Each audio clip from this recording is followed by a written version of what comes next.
Hi, everyone. Welcome to today's Z Talk. I'm Shining, the Director of Marketing at Zambula, and I am joined today by my colleague, Diane. Why don't you go ahead and introduce yourself? Thanks, Cheyenne. Yeah, I'm super excited to be here. I'm Diane Arthur, Senior Director of Customer Success. I oversee all of the interactions with our customers, making sure they have the support they need to be successful with the platform. And I'm looking forward to talking more about ROAS. Yeah, so today we're going to dive into what exactly ROAS is. And if you don't know, ROAS stands for Return on Ad Spend.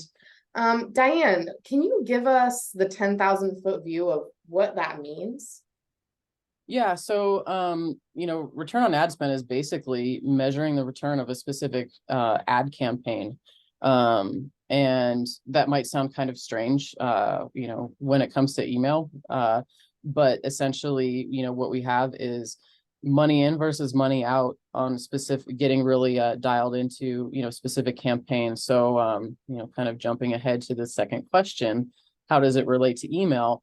We're talking about return on specific money spent on a specific campaign within email or a specific email initiative. So return on ad spend has kind of become a little bit more of a global term when we're talking about looking at unique, isolated kind of campaigns and seeing what the revenue generated is from those, if that makes sense.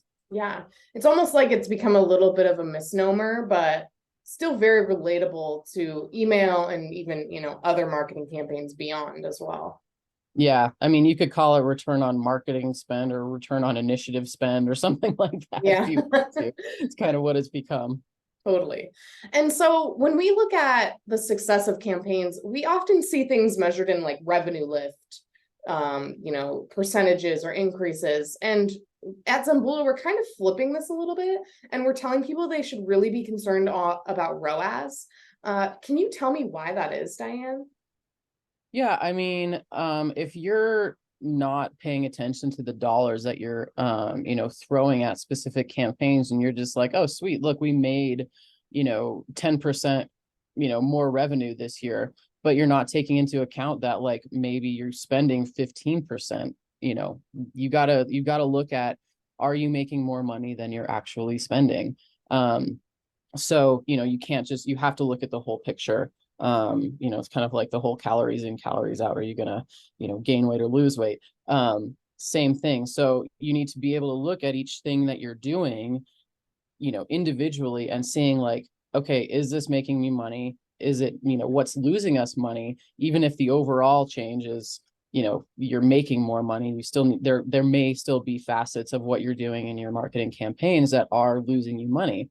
And over time, you don't want to be focusing on those and putting energy and money into those when there's something that is giving you much more ROAS and is actually something that you want to look at scaling to kind of continue to boost those numbers. So basically it's just a way to really analyze what is going to be the most successful thing. What are the things that you're doing right now that are making you the most money, that are giving you the best returns on your investment, also from a time time standard too, not just money. So energy and financial investment, you want to know exactly what you're getting out of those endeavors.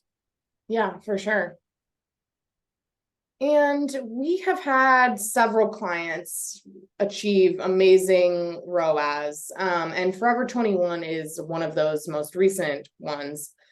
They're doing some really cool stuff with our smart banners and other type of content. Diane, can you give us a little bit of an idea what's going on, and how they're utilizing Zambula to get this 11x ROAS we see here? Yeah, so what's really cool is they're doing a whole bunch of stuff with us beyond the smart banner.